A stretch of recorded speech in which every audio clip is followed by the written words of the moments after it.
Hello guys, and welcome to the inaugural episode of Watch World. Hopefully a place where we can all come together and enjoy and discuss the hobby that is collecting wristwatches. Now, I watch a lot of wristwatch content on YouTube, and reading comment sections, it can be so negative from time to time, and there can be so much snobbery in the watch world. So I decided to start this channel in hope that we can enjoy watches, be it €10 Casios or €50,000 Patek Philippe's. So to kick things off today, we're going to be looking at the Era Prometheus, most notably seen on the Producer Michael channel. This watch features a tourbillon movement and is named after Prometheus, who in Greek mythology is believed to have defied gods by stealing fire and giving it to humanity as civilization. And this is why Era have named this piece the Prometheus. This is what they believe they are doing with this watch. So the tourbillon, for those of you that don't know, is a watch complication that usually costs upwards of €50,000. However, Era have produced a watch with a tourbillon movement that costs just $1,500. So the tourbillon complication was invented around 1795, and it was patented in 1801 by Abraham Louis Breguet. The escapement and balance wheel of the watch are placed in a rotating cage to help improve the watch's accuracy. The rotating cage is there to help negate the effect of gravity when the watch is stuck in a certain position. So the tourbillon completes one full rotation every 60 seconds, so it can also be used as a second hand if required. The tourbillon is visible from the 6 o'clock up to the centre of the watch, as we can see here as it spins around. The case is made of 316L stainless steel and has a polished finish all over. There are no brush parts to the case, it is all highly polished.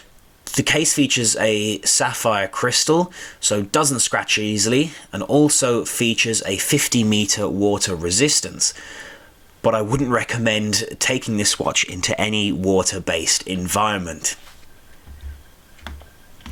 The tourbillon is a single-axis tourbillon and features a manual wind movement, giving the watch a 32-hour power reserve. It also has a frequency of 28,800 vibrations per hour, classing it as a high beat movement watch. The watch also features several other useful complications. At the 3 o'clock we have a sun-moon indicator, and at the 9 o'clock position the watch features a second time zone, which also has the Era logo on the inside of the subdial. The watch comes with a hornback style leather strap with a quick release feature and also has a butterfly clasp. As we move to the back of the watch, we can see that it has a display case back. The watch features 20 jewels, which we can see as we get close up here with the macro lens. So now let's get some measurements here on this piece. So it's quite a big watch. The watch comes in at 44 millimeters in diameter.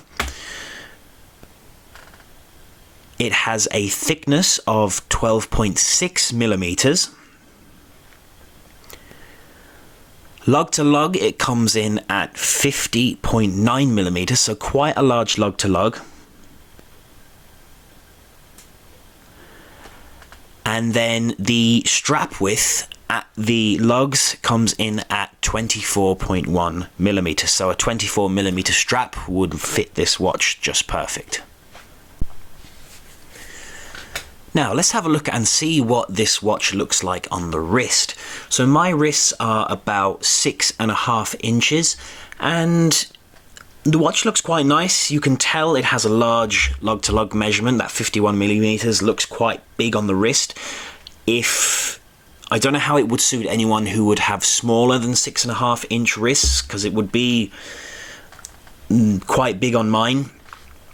But it wears comfortable, the strap is comfortable, it sits very nicely, not too tight or loose. I prefer my watches as tight as possible, so there's no moving around.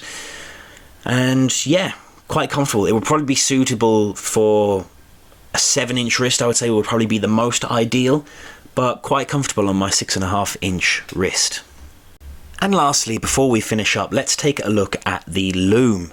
So the Lume on the hour and minute hands is quite strong, very easy to read in the dark.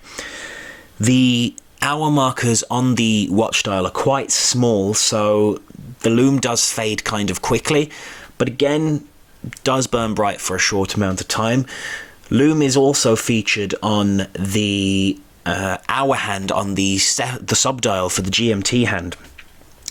So again, because it's small, it won't last that long, it does fade quickly, but overall the Lume is quite satisfactory, especially on the hour and minute hands.